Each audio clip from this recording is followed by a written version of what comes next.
Let's bring in Ed Kelly, president of the International Association of Firefighters. Ed, welcome to you. I understand you're on the ground there in Altadena, pretty much the ground zero of the Eaton fire. That is just right now 15% contained.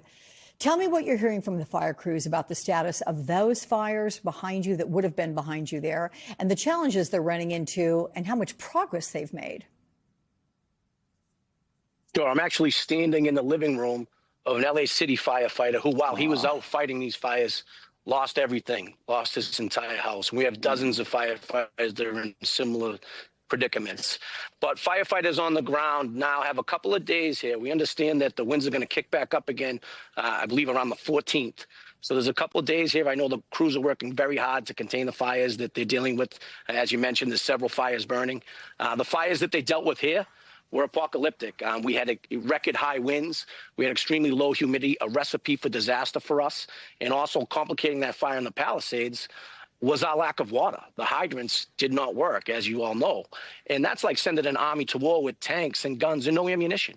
So we need answers to those questions. Now, to what extent would that have made a difference? I'm not sure, but it sure as heck would have.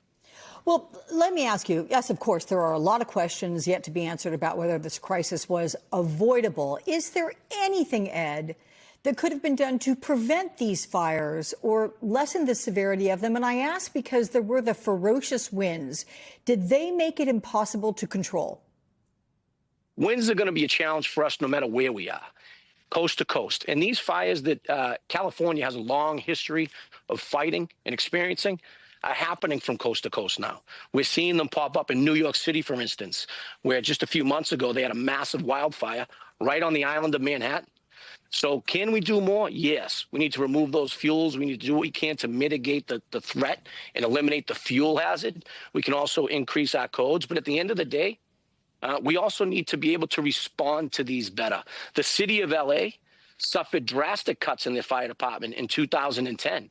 They lost 343, I believe, firefighting positions, and they're yet to gain them back. They closed 10 engine companies, I believe, 7 ladder trucks. So they have not built back up to what they were even in 2010. And the lack of staffing that they have now is creating forced overtime. And it's a good message for mayors. It's a lesson to be learned. If you cut your fire department, you're going to deal with the consequences. More often than not, it's smaller issue. Like I say, smaller, but it's not a large-scale apocalyptic catastrophe. Yeah. It's the loss of a life in a single-family home that we chalk up to just fires being dangerous. When at the end of the day, oftentimes, there's delayed response times, inadequate staffing, inadequate training, inadequate equipment that contributed to that death. Got to tell you, that is one hell of a lesson you're talking about. Let me ask you quickly about something called Embercast. One more thing I want to impart to you, I forgot to mention. Sure. LA City, let me just share you one point. LA City went 6 years without hiring firefighters since 2010. It's tough to recover from that with firefighters retiring. Oh, yeah. Good point there. Hadn't thought of that. Let me quickly ask you about the Embercast, because apparently that's something that can cause flames to spread really rapidly. What is it, and how big a role would it have played in this disaster? Well, that's where the winds come in. They pick up these embers and roll them, in often cases, up a hill or over a hill. That's how you see fires jump the way they did. And from what I was told, the fire that roared through the Palisades and other areas like the Eaton fire, the winds that drove those embers were incredible.